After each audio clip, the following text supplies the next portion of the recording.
نحمده ونصلي على رسوله الكريم اما بعد فاعوذ بالله من الشيطان الرجيم بسم الله الرحمن الرحيم وكذلك جعلناكم أمة وسطا لتكونوا شهداء على الناس ويكون الرسول عليكم شهيدا صدق الله مولانا العلی العظیم۔ اللہ تعالیٰ نے ارشاد فرمایا، اس طرح ہم نے تمہیں معتدل امت بنایا ہے۔ اس آیت مبارکہ میں اللہ تعالیٰ نے اس امت محمدیہ کی ایک فضیلت بیان فرمائی۔ فضیلت یہ ہے کہ اس امت کو معتدل امت بنایا۔ معتدل امت بنانے کا مطلب یہ ہے کہ اللہ تعالیٰ نے اس امت کے لیے جو احکامات اور تعلیمات دی ہیں معتدل ہیں، درمیانی قسم کی ہیں، نہ بہت سخت ہیں نہ بہت زیادہ نرم ہیں، معتدل ہیں۔ معتدل ہونا ضروری ہے ہر آدمی کو ہر کام میں۔ ہماری جو جسمانی صحت ہے وہ بھی تب صحیح رہتی ہے جب آدمی کا نظام معتدل طریقے سے چل رہا ہو۔ اعتدال ہی کا نام صحت ہے۔ جب انسان بے اعتدالی کا شکار ہوتا ہے بیمار ہو جاتا ہے۔ مثلاً جسم میں اللہ تعالیٰ نے خون کی خاص مقدار کا ہونا ضروری رکھا ہے۔ اگر اتنی مقدار میں خون ہو تو انسان تندرست ہوتا ہے، اگر خون اس سے بہت زیادہ ہو جائے تب بھی انسان بیمار ہو جاتا ہے، اگر اس مقدار سے خون بہت زیادہ کم ہو جائے تب بھی انسان بیمار ہوتا ہے، اگر بہت زیادہ کم ہو جائے اتنی ضرورت ہے اس سے انسان فوت بھی ہو جاتا ہے۔ جیسے حادثات میں کسی کو گولی لگتی ہے یا زخم لگتا ہے تو اس لیے فوت ہوتا ہے کہ بندہ کا خون بہت زیادہ بہہ جاتا ہے۔ تو ایک اللہ نے ایک خاص درمیان کی مقدار رکھی ہے، اتنی ہونا ضروری ہے۔ بلغم کی صورتحال بھی یہ ہے، جسم کو حرارت کی ضرورت ہے۔ حرارت اگر حد کے اندر رہے تو انسان تندرست ہوتا ہے، حد سے نکل جائے، بہت زیادہ حرارت بڑھ جائے تب بھی موت واقع ہو جاتی ہے۔ تو اسی طرح ہمارے کاموں میں بھی اعتدال ہونا ضروری ہے۔ نبی کریم صلی اللہ علیہ وسلم نے ارشاد فرمایا، خیر الامور اوسطھا، سب سے بہتر کام وہ ہوتے ہیں جو میانہ روی کے ساتھ کیے جائیں، درمیانی چال سے چلے جائیں۔ ہماری مجموعی صورتحال آج یہ ہے کہ اکثر ہم اعتدال میں نہیں رہتے، ہر کام میں تو افراد کا شکار ہو جاتے ہیں یا تفرید کا۔ افراد کا مطلب حد سے بہت آگے نکل جاتے ہیں، اور تفرید کا مطلب یہ کہ حد سے بہت پیچھے آ جاتے ہیں۔ تو جیسے تو ہر کام میں اعتدال ضروری ہے، لیکن 3-4 چیزیں ایسی ہیں جن میں خاص طور پہ میانہ روی اختیار کرنا ضروری ہے۔ اگر انہیں میانہ روی اختیار نہ کی جائے اور انسان افراد تفرید کا شکار ہو جائے تو بہت برے اثرات پڑتے ہیں۔ ان میں سب سے پہلی چیز تو ہے کھانا۔ کھانا ہماری زندگی کے لیے ضرورت بھی ہے، اس سے جسم کے تمام اعضاء کو طاقت قوت ملتی ہے اور زندگی چلتی رہتی ہے۔ اس کھانے میں اعتدال ضروری ہے، نہ تو ضرورت سے بہت کم کھانا چاہیے اور نہ ضرورت سے بہت زیادہ کھانا چاہیے۔ ضرورت سے بہت کم کھانا کمزوری پیدا کرتا ہے اور ضرورت سے زیادہ کھانا بیماریاں پیدا کرتا ہے۔ قرآن کریم میں اللہ نے فرمایا، کلوا واشربوا ولا تسرفوا، کھاؤ اور پیو اور حد سے نہ بڑھو، انہ لا یحب المسرفین، بے شک اللہ حد سے بڑھنے والوں سے محبت نہیں کرتے۔ کسی بھی کام میں انسان حد سے بڑھ جائے اللہ اس سے محبت نہیں کرتے۔ تو کھانا بھی اعتدال کے ساتھ کھانا ضروری ہے۔ بعض لوگ کھانے کے شوقین ہوتے ہیں، ان میں ہم میں سے کوئی بھی ہو سکتا ہے۔ معاشرے میں تو تقریباً گھر کھانا سے کم کھانے، اگر شادی بیاہ ہو تو پھر 2 دن تک کٹے، تو اس طرح اس کا صرف سنیں تو اس کا خیال کرنا ضروری ہے۔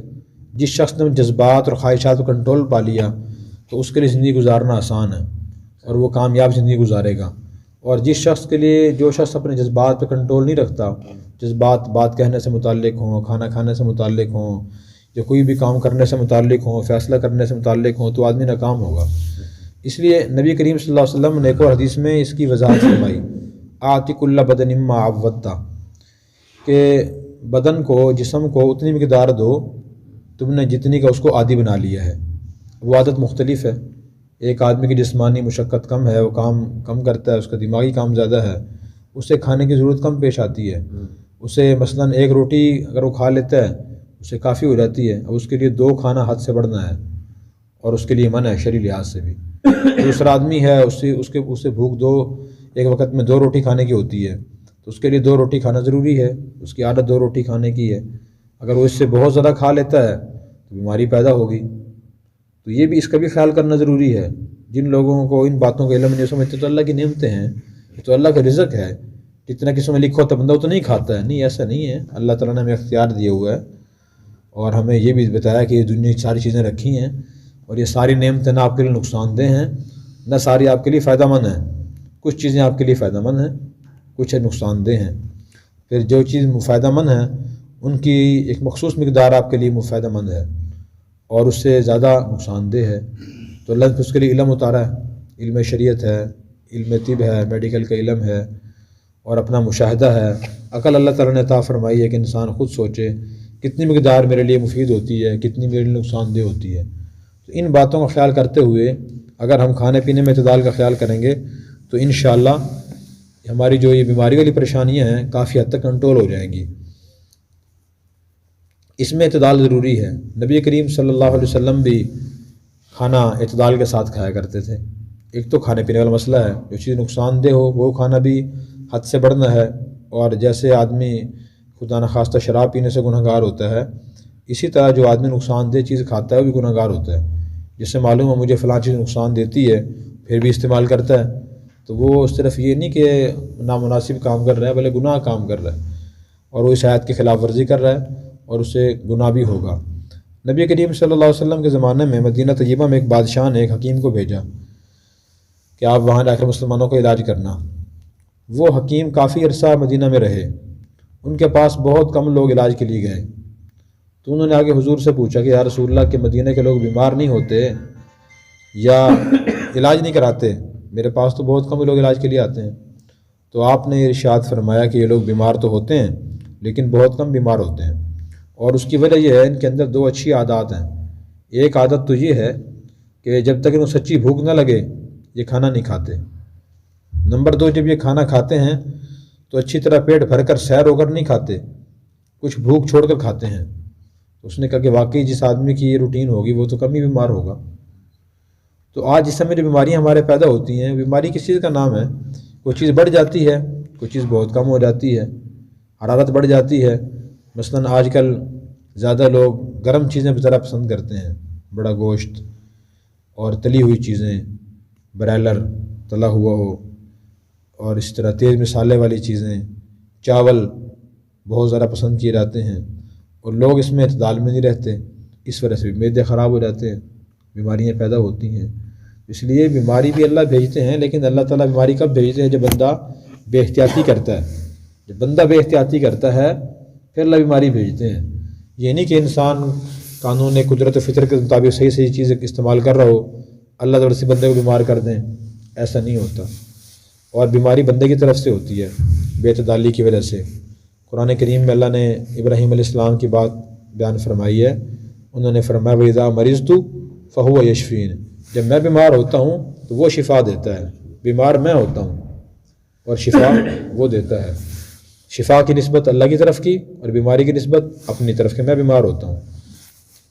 اور اس سے تب معلوم ہوا کہ انسان اللہ کی طرف، اللہ کے نبی کی طرف، اپنے بڑوں کی طرف غلط بات منسوب نہ کرے، غلطی اپنی طرف منسوب کرے کہ جو نقصان ہوئے سے میری غلطی تھی۔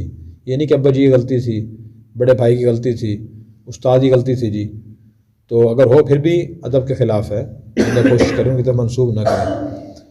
اسی طرح ایک اور آیت میں اللہ نے ارشاد فرمایا ما اصابک من حسنۃ فمن اللہ، تمہیں جو بھی اچھائی پہنچتی ہے وہ اللہ کی طرف سے ہوتی ہے۔ وما اصابک من سیئۃ فمن نفسک، جو تمہیں برائی پہنچتی ہے وہ اپنی طرف سے پہنچتی ہے، کہ انسان کی تدبیر کو، کسی کوتاہی کو، غلط فیصلے کو، غلط انتخاب کو دخل ہوتا ہے، پھر برائی انسان کو پہنچتی ہے۔ تو ایک تو یہ کھانے پینے کا مسئلہ ہے، اس میں اعتدال میانہ روی اختیار کرنا ضروری ہے اور نظر ثانی کرنا ضروری ہے۔ میری روٹین کیا ہے، میں اس سلسلے میں میری طریقہ کار صحیح ہے یا غلط ہے، اس کو دیکھنا ضروری ہے۔ اور نمبر دو، دوسرا جو اہم کام اس میں اعتدال اختیار کرنا ضروری ہے وہ ہے دولت کے خرچ کرنے میں، پیسے خرچ کرنے کے بارے میں اعتدال ضروری ہے۔ اکثر لوگوں کو اس سے پتہ نہیں ہے، دل میں خیال ہوتا ہے کہ مجھے پیسہ میرا ہے، میں جہاں چاہوں خرچ کروں، جس کو چاہوں دوں، جس کو چاہوں نہ دوں، اور جہاں جتنا چاہوں خرچ کروں میں، میری مرضی ہے۔ تو دین ہمیں بتاتا ہے کہ یہ بھی فیصل بات غلط ہے۔ جو بھی چیز انسان کو ملتی ہے وہ اللہ کی طرف سے امانت ہوتی ہے، اور انسان ذمہ دار ہوتا ہے اللہ کی طرف سے کہ اس کو صحیح صحیح استعمال کرے اور ضرورت کے مطابق استعمال کرے، نہ ضرورت سے بہت کم استعمال کرے نہ ضرورت سے بہت زیادہ استعمال کریں۔ قرآن کریم میں اللہ تعالیٰ نے ارشاد فرمایا وَلَا تَجْعَلْ يَدَكَ مَغْلُولَةً إِلَىٰ عُنُقِكَ، نہ تو اپنا ہاتھ تم گردن سے باندھ کر رکھو۔ گردن کے ساتھ باندھنے کا مطلب یہ ہے کہ آدمی کے پاس دولت ہو، مال ہو، لیکن اپنے متعلقین کی ضروریات میں خرچ ہی نہ کرے، بچا بچا کے رکھے۔ جیسے بعض لوگوں کو جوڑنے کی عادت ہوتی ہے، اللہ نے بہت نوازا ہوتا ہے، نہ کبھی اچھا کپڑا پہنتے ہیں، نہ کبھی اچھا کھانا کھاتے ہیں، اور نہ کبھی اپنی کوئی سہولت کی چیزیں خریدتے ہیں، اور بیمار ہو جائیں اچھا علاج نہیں کراتے کہ جی خیر ہے بس میں نے تھوڑی سی دوائی لے لی ہے، باقی شفا تو اس نے دینی ہے۔ تو اللہ تعالیٰ شفا تب دیتے ہیں جب انسان بیماری کے مطابق صحیح دوائی استعمال کرتا ہے۔ جڑی بوٹیاں بھی اللہ نے ہی پیدا کی ہیں، اور اس لیے پیدا کی ہیں کہ انسان کو صحیح طریقے سے استعمال کرے۔ تو یہ فرمایا کہ نہ تو ہاتھ باندھ کے رکھو کہ آدمی کو ضرورت میں خرچ ہی نہ کرے۔ نبی کریم صلی اللہ علیہ وسلم نے ترغیب دی ہے اس کی۔ آپ نے ارشاد فرمایا ایک آپ کے پاس ایک شخص آئے اور ان کے کپڑے بڑے میلے کچیلے اور بہت ہلکے تھے، تو آپ نے ان سے پوچھا کہ کیا اللہ تعالیٰ نے آپ کو مال دیا ہے؟ تو انہوں نے عرض کی جی ہاں اللہ نے دیا ہے۔ تو پوچھا کہ کون سا مال دیا ہے؟ انہوں نے کہا جی اللہ نے مجھے گھوڑے بھی دیے ہیں، اونٹ بھی دیے ہیں، بکریاں بھی دی ہیں، غلام بھی دیے ہیں۔ تو پھر آپ نے ارشاد فرمایا کہ ان اللہ یحب ان یرا اثر نعمتی علی عبدی او کما قال علیہ السلام۔ آپ نے فرمایا کہ اللہ تعالیٰ اپنے بندے کے جسم پر اپنی نعمتیں دے کر خوش ہوتے ہیں، اس کو پسند فرماتے ہیں کہ میں جس بندے کو جو نعمت دی ہے وہ اسے استعمال بھی کرے، وہ سنبھال کے نہ رکھے، وہ چیز استعمال کے لیے دی ہوتی ہے۔ تو اس لیے اگر کسی کا یہ مزاج ہے کہ اپنی ضرورتیں پوری نہیں کرتا، ایک آدمی کنجوسی اور بخل کا مظاہرہ کرتا ہے، یہ بھی ناپسندیدہ ہے۔ اس نے اپنا ہاتھ گردن سے باندھا ہوا ہے، اللہ اس سے منع فرما رہے ہیں کہ وہ تفرید کا شکار ہے۔ اور اس کے بعد فرمایا کہ ولا تبسطھا کل البسط، نہ اپنا ہاتھ پورا کھولو، پورا کیا کہ بے تحاشا خرچ کرنا۔ بعض لوگ اس میں مبتلا ہوتے ہیں کہ ان کی آمدن تو ہزاروں میں ہے، خرچے ان کے لاکھوں میں ہیں، اور بعض تو پھر دکھاوے کے لیے خرچ کرتے ہیں تاکہ لوگ کہیں نہیں بہت کھلے دل کا آدمی ہے بھائی، جو آدمی بھی جائے اسے کڑھائی کھلاتا ہے، بڑی مہمان نوازی کرتا ہے اپنی حد سے بڑھ کر، یا جہاں بھی جاتا ہے گاڑی میں بیٹھ کے جاتا ہے، کپڑے بہت اچھے پہنتا ہے تاکہ لوگوں کے ہاں بلے بلے اور واہ واہ ہو میری۔ بعض لوگ اس لیے ذرا خرچ کرتے ہیں۔ بعض لوگوں غلط فہمی یہ ہوتی ہے کہ انہوں نے صدقہ خیرات کے اور خرچ کرنے کے فضائل صرف سنے ہوتے ہیں کہ جی خرچ کرنا چاہیے، اللہ خرچ کرنے سے اور دیتا ہے، خرچ کرنے سے مال بڑھتا ہے۔ یہ بات تو صحیح ہے، لیکن کتنا بڑھتا ہے؟ اللہ فرماتا ہے انا کل شیء خلقناہ بقدر، کہ ہم نے ہر چیز کو پیدا کیا ایک اندازے کے مطابق، ایک اندازے کے مطابق پیدا کیا ہے۔ اسی طرح رزق کے بارے میں اللہ تعالیٰ نے ارشاد فرمایا کہ وَلَوْ بَسَطَ اللَّهُ الرِّزْقَ لِعِبَادِهِ لَبَغَوْا فِي الْأَرْضِ، اگر ہم زمین پہ رزق کو بے تحاشا پھیلا دیتے تو لوگوں میں بغاوت اور سرکشی پھیل جاتی۔ ایک اور آیت ہے، اس کے الفاظ میرے ذہن میں نہیں آ رہے، اس کے الفاظ کا مفہوم یہ ہے کہ اللہ تعالیٰ بعض لوگوں کو رزق دیتے ہیں حساب کے مطابق۔ اس کا ہر آدمی خود مشاہدہ کرتا ہے، جتنی ہماری ضروریات ہیں تو اللہ تعالیٰ ہر مہینے ہمیں اتنا ہی رزق دیتے ہیں۔ ایسا نہیں ہوتا کہ ایک آدمی کو ماہانہ آمدن 40,000 کا ہے، کبھی اس کو مل رہے ہوں 10,000 کا ہی مل رہے ہوں 40 لاکھ روپیہ، ایسا نہیں ہوتا۔ اکثر سے قریب دیتے ہیں اللہ تعالیٰ، ہر آدمی اس کا مشاہدہ کرتا ہے۔ تو اللہ تعالیٰ ہر آدمی کو ایک خاص حساب سے دیتے ہیں، تو آدمی بھی خرچ کرنے میں اس حساب کا پابند ہے کہ اس کے مطابق ہی خرچ کرے، وہ مہمان نوازی لازمی کرے اس کے مطابق، جوتا کپڑا ضروریات پوری کرے اس حد کے اندر رہتے ہوئے، پھر انسانوں کو پریشانی نہیں ہوگی۔ ایک اور آیت میں اللہ تعالیٰ نے بیوی کے اخراجات کے بارے میں فرمایا کہ عَلَى الْمُوسِعِ قَدَرُ وَعَلَى الْمُقْتِرِ قَدَرُ، جس آدمی کو اللہ نے وسعت دی ہے تو وہ خرچ کرے وسعت کے مطابق، اور جس کو رزق تھوڑا تنگ کر دیا ہے وہ خرچ کرے اس کے مطابق۔ تو دیکھیں اعتدال سکھایا ہمیں، جن میں بے تحاشا خرچ کرتے رہو اللہ اور دے گا نہیں، ہم نے اعتدال کے ساتھ خرچ کرنا ہے۔ تو صدقہ خیرات کے جو فضائل مطلب بھی ہے کہ ہم نے صدقہ خیرات کرنا ہے لیکن اعتدال کے مطابق، اپنی گنجائش کے مطابق، اس سے باہر نہیں نکلنا۔ نبی کریم صلی اللہ علیہ وسلم کے پاس آپ نے ایک دفعہ صدقہ خیرات کے فضائل بیان فرمائے، صدقہ خیرات کرو، صدقہ خیرات کرو۔ تو ایک صحابی آیا عرض کی کہ یا رسول اللہ میرے پاس یہ تھوڑا سا سونا ہے، یہ آپ لے لیں، میرے پاس صرف یہی ہے، کچھ اور نہیں ہے۔ تو آپ نے فرمایا کہ اپنے پاس رکھیں۔ انہوں نے دوبارہ پھر دیا کہ نہیں یا رسول اللہ قبول فرما لیں، پھر آپ نے منع فرمایا نہیں بھائی پاس رکھیں۔ انہوں نے پھر دیا تو پھر آپ نے ان سے وہ لے کے زور سے دور پھینک کے مارا اور ناگواری کا اظہار فرمایا۔ اب دیکھیں وہ صدقہ خیرات کے لیے آپ کو سونا پیش کر رہے ہیں، آپ نے اتنے فضائلی بیان فرمائے اور پھر لے کے پھینک کے کیوں مارا؟ تو اس کی وجہ صحابہ کرام نے یہ بیان کی ہے کہ انہوں نے بتایا تھا کہ یا رسول اللہ میرے پاس صرف یہی ہے، تو آپ نے پھر یہ ان کو مشورہ دیا کہ جب آپ کے پاس صرف یہی ہے تو اپنے پاس رکھیں، پہلے اپنی ضرورت پوری کریں، یہ صدقہ خیرات نہ کریں۔ آپ نے ان کو ایک دفعہ سمجھایا، دوسری دفعہ سمجھایا، جب نہیں سمجھے پھر آپ نے ناگواری سے لے کے ان کو پھینک کے مارا دور کہ میں سمجھا رہا ہوں آپ کو کہ آپ نہ دیں، آپ کے لیے اس وقت صدقہ خیرات کرنا مناسب نہیں ہے، تو پھر آپ کیوں دے رہے ہو؟ دیکھیں احادیث میں ہمارے لیے رہنمائی ہے اور ہر چیز پر رہنمائی ہے، حقیقت کے بارے میں رہنمائی ہے کہ ہم نے کس موقع پر کتنا کام کرنا ہے، کیسے کام کرنا ہے۔ تو اس لیے خرچ کرنے میں بھی اعتدال ضروری ہے، نہ تو آدمی ریاکاری اور دکھاوے کے لیے خرچ کرے اور نہ ہی آدمی وقتی جذبات سے مغلوب و خرچ کرے، اور نمبر 3 نہ ہی آدمی ضرورت کے موقع پر ضرورت زیادہ خرچ کرے۔ اپنی ضرورت میں خرچ کرنا اور ضرورت سے بہت زیادہ خرچ کرنا یہ بھی گناہ ہے۔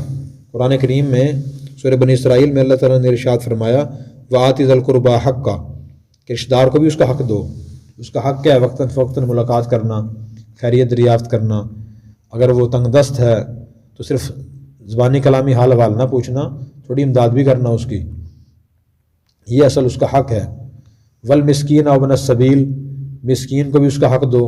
مسکین آدمی وہ ہوتا ہے جس کے پاس ضرورت کا پیسہ بھی نہیں ہوتا، بہت غریب ہوتا ہے، اس کو بھی دیں، اور مسافر کو بھی دیں، کوئی مسافر ہو اور وہ مدد کا ضرورت مند ہو تو اسے بھی دیں۔ پھر اس کے بعد فرمایا ولا تبذر تبذیرا لیکن فضول خرچی نہ کریں۔ ان المبذرین کانوا اخوان الشیاطین بے شک فضول خرچ شیاطین کے بھائی ہیں۔ جو فضول خرچی کرتا ہے وہ شیطان کا بھائی ہے، یہ اللہ تعالیٰ فرما رہے ہیں۔ اس لیے جو پیسہ ہمارے پاس ہوتا ہے، میں دوبارہ بس کر رہا ہوں کہ اس کے ہمیں مکمل اختیارات نہیں ہیں کہ ہم جہاں چاہیں جتنا چاہیں خرچ کر دیں، گناہوں میں خرچ کر دیں، رسموں میں خرچ کر دیں، اس کی اجازت نہیں ہے۔ حدیث میں آتا ہے نبی کریم صلی اللہ علیہ وسلم نے فرمایا قیامت کے دن ہر مسلمان سے، غیر مسلم کا تو حساب ہی نہیں ہوگا، وہ تو ڈائریکٹ جہنم میں جائے گا، مسلمان سے حساب لیا جائے گا اور اس کے اعمال کا وزن ہوگا۔ تو اللہ تعالیٰ ہر مسلمان سے کچھ سوالات کریں گے، جب تک وہ صحیح جواب نہیں دے گا اس وقت تک اسے پاؤں نہیں ہلانے کی اجازت ہوگی۔ ان میں سے ایک سوال یہ ہوگا وفی مالہ من این اکتسبہ وفی ما انفقہ کہ مال کے بارے میں اللہ سوال کریں گے، بتاؤ تم نے مال کن کن طریقوں سے کمایا تھا، حلال طریقوں سے یا حرام طریقوں سے، اور نمبر 2 کن کاموں میں خرچ کیا تھا۔ تو خرچ کے بارے میں بھی سوال ہوگا، کتنا خرچ کیا تھا، کہاں خرچ کیا تھا۔ تو خرچ کرنے میں اعتدال ضروری ہے۔ اس کے بارے میں حضرات علماء کرام نے ایک بڑا پیارا اصول بیان فرمایا ہے، اور وہ ہر آدمی کے لیے دل پہ لکھنے کے قابل ہے۔ آج ہر آدمی کہتا ہے جی کہ ضروریات پوری نہیں، خرچے پورے نہیں ہوتے۔ جس کی 40,000 روپے ماہانہ آمدن ہے کہتا ہے خرچے پورے نہیں ہوتے، جس کی آمدن 80,000 روپے ہے وہ بھی کہتا ہے کہ جی خرچے پورے نہیں ہوتے، 1,00,000 سے زیادہ آمدن ہے وہ بھی کہتا ہے جی خرچے پورے نہیں ہوتے۔ تو سوال یہ ہے کہ کبھی کسی نے پوچھا ہے دین سے کہ جی دین ہمیں کیا طریقہ بتاتا ہے اس کا، خرچے کیسے پورے ہوں گے؟ جیسے مولانا صاحب مسئلہ پوچھتے ہیں، مولانا صاحب میں نماز پڑھ رہا تھا اور میں ثنا پڑھنا بھول گیا، نماز ہوئی یا نہیں ہوئی۔ اس طرح ہمیں اپنے مال کے بارے میں مسائل پوچھنے چاہیے، دین میں ہر چیز رہنمائی ہے۔ تو خرچے کیسے پورے ہوں گے؟ تو اس کا طریقہ یہ بتایا گیا ہے کہ آدمی اپنی جتنی آمدن ہے اس آمدن کے اندر رہتے ہوئے اپنے اخراجات کی لسٹ بنائے، لسٹ بنا کے اس کے مطابق انسان پیسہ استعمال کرے، اپنی آمدن استعمال کرے، رقم استعمال کرے، خرچے پورے ہو جائیں گے۔ اور اس میں راز کیا ہے کہ خرچے کیسے پورے ہوں گے؟ اس میں راز یہ ہے کہ 3 چیزیں ہر انسان کی بنیادی ضرورت ہیں۔ نمبر 1 کھانا پینا، نمبر 2 لباس، اور نمبر 3 مکان۔ کھانا پینا ظاہر ہے کہ انسان صبح ناشتہ کرتا ہے، دوپہر کو کھانا کھاتا ہے، شام کو کھانا کھاتا ہے۔ انبیاء علیہ السلام زندگی گزارے گئے ہیں وہ کھانا کھاتے رہے، اور اللہ کے نیک بندے بھی کھاتے ہیں، گناہ گار بھی کھاتے ہیں، ہر جاندار کھاتا ہے، بنیادی ضرورت ہے، اس سے بغیر چارہ نہیں ہے۔ نمبر 2 لباس، ہم نے لباس ہی پہننا ہے، جانوروں کی طرح نہیں ہے کہ ننگ رہ سکیں، اللہ کی طرف سے حکم بھی ہے کہ جی ستر چھپاؤ۔ اور گرمی سردی بھی انسان کو محسوس ہوتی ہے، اس کے لیے بھی لباس پہننا ضروری ہے۔ اور تیسرا مکان ہے کہ انسان جتنے بھی جاندار ہیں کسی مکان میں رہتے ہیں، پرندے گھونسلوں میں رہتے ہیں، حشرات بلوں میں سوراخوں میں رہتے ہیں، عام جانور بھی کسی مکان میں رہتے ہیں، انسان کو مکان کی ضرورت ہے۔ اب ان تین جو بنیادی ضروریات ہیں، اب ان کو پورا کرنے کے تین پیمانے ہیں۔ ایک بہت اونچا پیمانہ اشرافیہ والا کہ آدمی اپنا کھانا کھائے تو ایک وقت میں ہزاروں روپے کا کھانا کھا سکتا ہے، اور لباس پہنے ایک سوٹ لاکھوں روپے کا ہی بنتا ہے، اور اسی طرح مکان بنوائے کروڑوں روپے خرچ کر سکتا ہے اس پہ۔ یہ بہت بڑا پیمانہ ہے، اونچا پیمانہ۔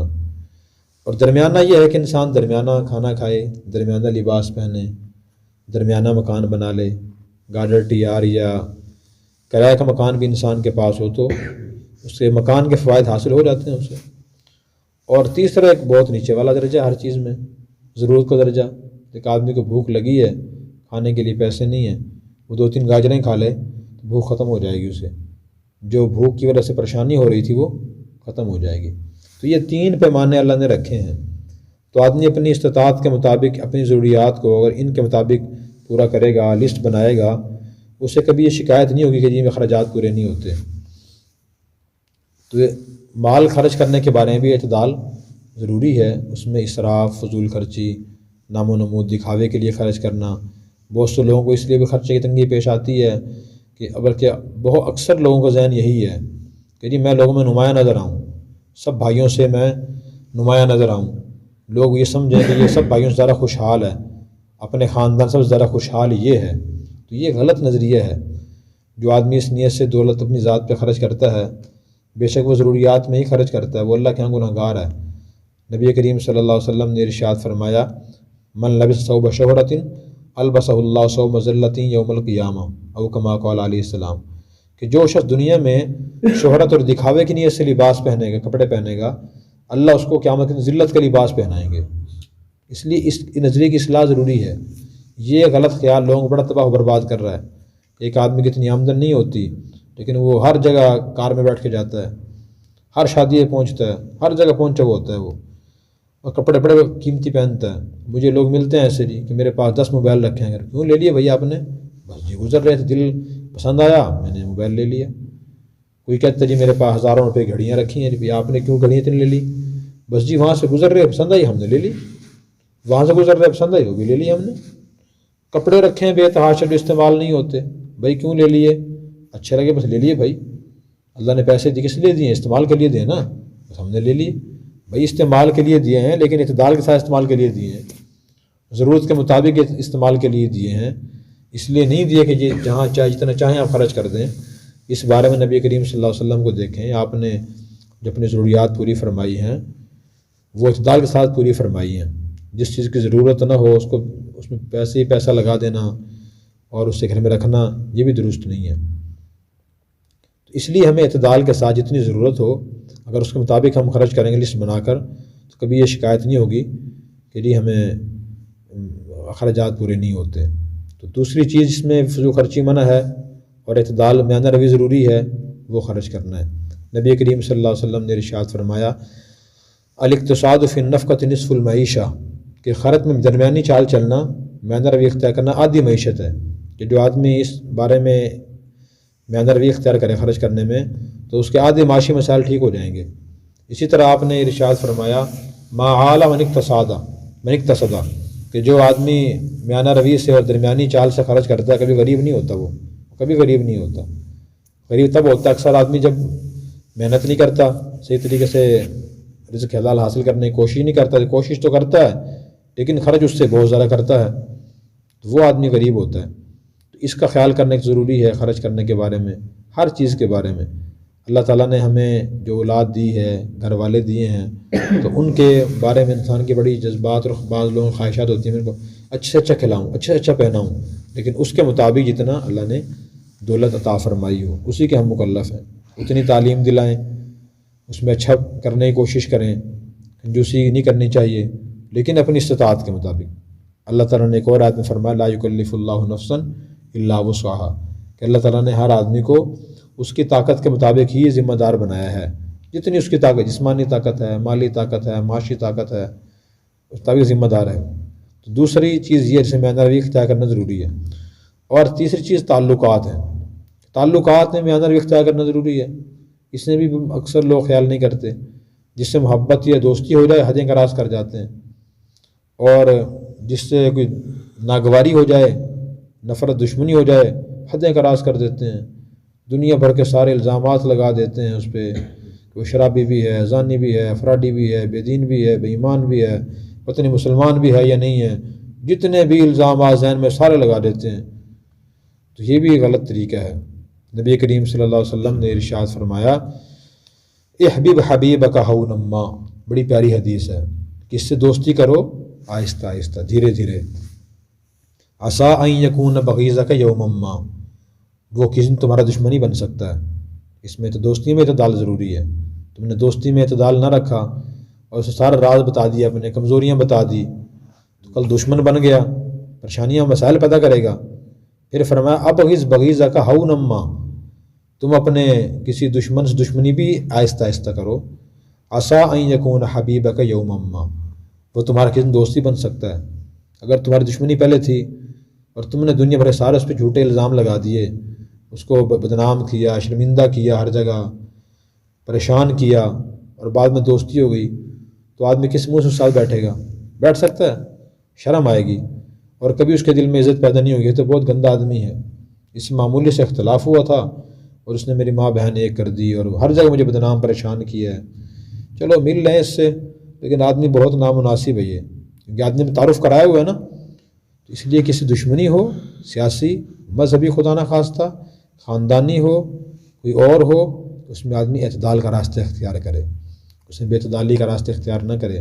جتنے بھی تعلقات ہیں تو آدمی اعتدال سے رہے۔ اعتدال اللہ کی بڑی نعمت ہے۔ دوبارہ میں حدیث سناتا ہوں، حضور میں خیر الامور اوسطھا، کہ آدمی کے سب سے بہتر کام وہ ہوتے ہیں جو درمیانے درجے کے ہوں۔ دوبارہ میں کھانے کے بارے میں بتا دوں کہ بعض لوگ کھانے کے بڑے شوقین ہوتے ہیں، بے تحاشا کھانا کھاتے ہیں، تو بیماریاں سے زیادہ پیدا ہوتی ہیں، وہ زیادہ پیدا ہوتی ہیں زیادہ کھانے کی وجہ سے۔ جب گرم چیزیں بہت زیادہ کھاتے ہیں جس میں گرمی بڑھ جاتی ہے، مثلاً ایک آدمی گوشت بہت زیادہ کھاتا ہے، چاول بہت زیادہ استعمال کرتا ہے، چٹپٹی چیزیں بہت زیادہ استعمال کرتا ہے، اس کا نتیجہ کیا ہوگا؟ جسم میں گرمی بہت زیادہ بڑھے گی، اس سے بواسیر ہو جائے گی، یرقان ہو جائے گا۔ اسی طرح یورک ایسڈ اس کا بڑھے گا، جو گوشت بہت زیادہ استعمال کرتا ہے، اس کا بی پی ہائی ہوگا۔ تو اس لیے اس کھانے کے بارے میں خیال کرنا ضروری ہے۔ کھانا ہم نے ہے اعتدال کے ساتھ، مناسب طریقے سے، اس بارے میں بھی سنتیں ہیں، اس سنت مطابق ہم نے کھانا ہے۔ بعض لوگ شوق ہوتے ہیں، کہتے ہیں میں تو بیٹھے بیٹھے اتنی چیزیں کھا جاتا ہوں، بھی کون سا کمال ہے؟ ہمارے ایک بزرگ گزرے حضرت مولانا قاسم نانوتوی رحمۃ اللہ علیہ، تو ان سے لوگ مناظرہ کرنے آ رہتے تھے کہ جی مجھ سے مناظرہ کرو فلاں مسئلے کے بارے میں۔ تو ایک دوسرے مذہب کا آدمی آگے، غیر مسلم تھا، اس نے کہا جی مناظرہ کرو۔ تو مولانا صاحب نے پہلے چلو کھانا کھا لیتے ہیں دونوں بیٹھ کے، پھر بعد میں مناظرہ کر لیں گے۔ اس نے کہا جی ٹھیک ہے، پہلے کھلا دیں کھانا۔ حضرت نے کھانا کھلایا اسے، حضرت نے تھوڑا سا کھانا کھایا اور پیچھے ہٹ گئے، اور وہ آدمی کھاتا رہا۔ پھر اس نے کہا جی کہ جو کھانے میں ہمارا مقابلہ نہیں کر سکا، مناظرے میں مقابلہ کیسے کرے گا؟ تو حضرت نے فرمایا ابھی اگر کھانے میں مقابلہ کرنا تھا تو کسی گائے بھینس سے مقابلہ کر لیتے، میں تو مقابلہ نہیں کر سکتا آپ کھانا کھانے میں تو ضرورت کے مطابق تھوڑا سا کھاتا ہوں۔ تو اس لیے یہ بے تحاشا کھانا، ضرورت سے بہت زیادہ کھانا، یہ کمال نہیں ہے۔ اسی طرح عبادت کرنے کے بارے میں اکثر ہمارے ہاں تو عبادت لوگ کم ہی کرتے ہیں، لیکن بعض لوگ عبادت میں حد سے گزر جاتے ہیں۔ تو نبی کریم صلی اللہ علیہ وسلم میں بعض صحابہ کرام کا رجحان زیادہ عبادت کی طرف ہوا، آپ نے ان کو بھی سمجھایا کہ بھی زیادہ اتنی عبادت بھی کرنے جائز نہیں ہے۔ ایک مدینہ کے گھر میں آپ تشریف لے گئے، مدینہ کے گھر میں، تو آپ نے دیکھا کہ چھت سے رسی بندھی ہوئی تھی، نیچے لٹکی ہوئی تھی، تو آپ نے پوچھا بھی یہ رسی کس مقصد کے لیے باندھی ہوئی ہے؟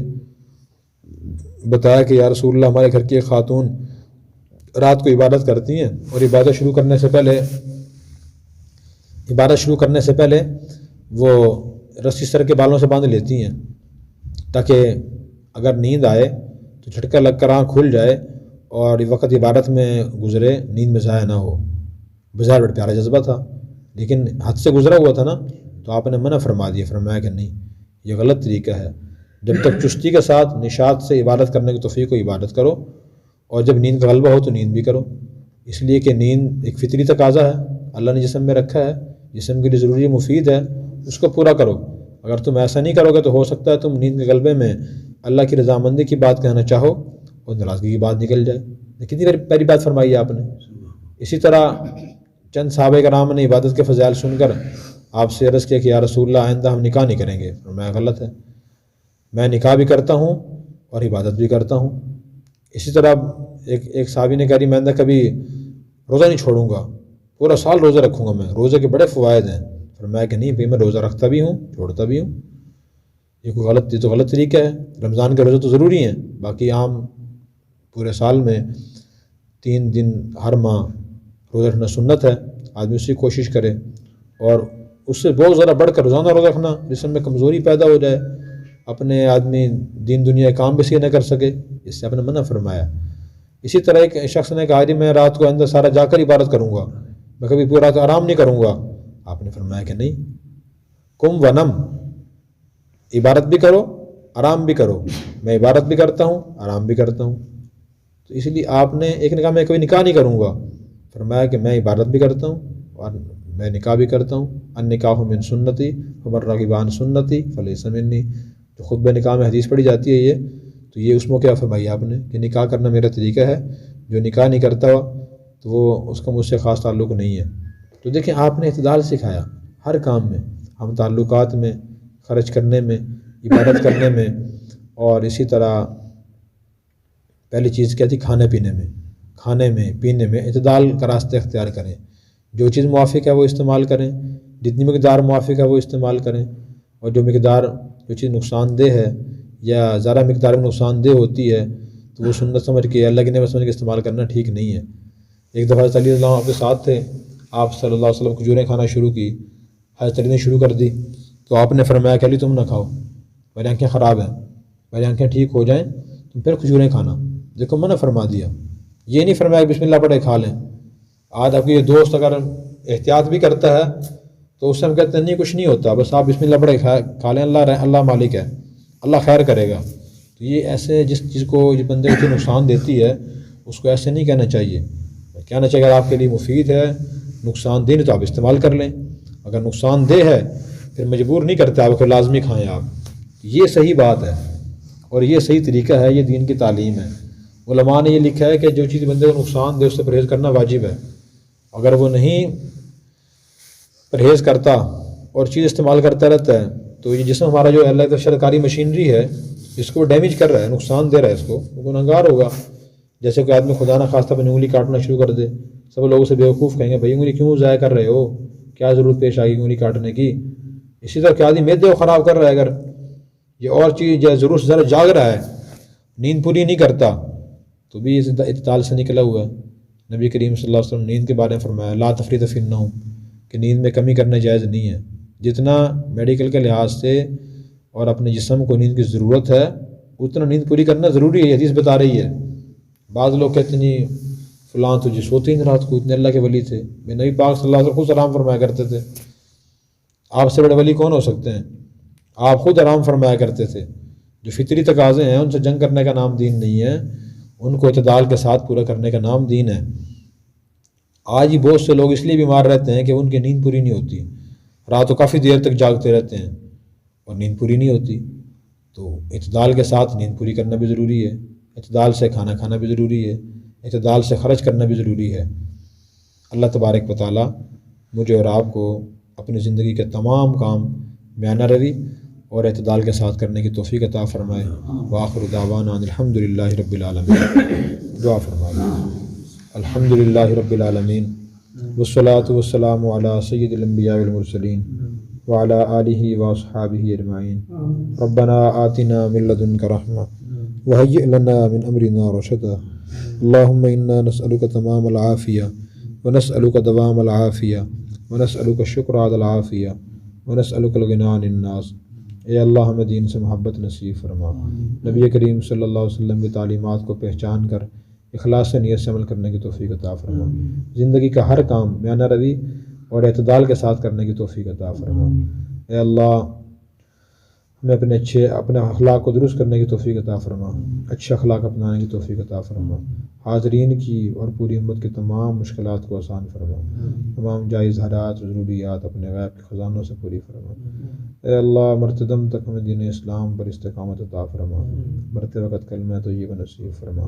صلی اللہ تعالی علی خیر خلقہ سیدنا و مولانا محمد وعلی آلہ و اصحابہ اجمعین برحمتک یا ارحم الراحمین۔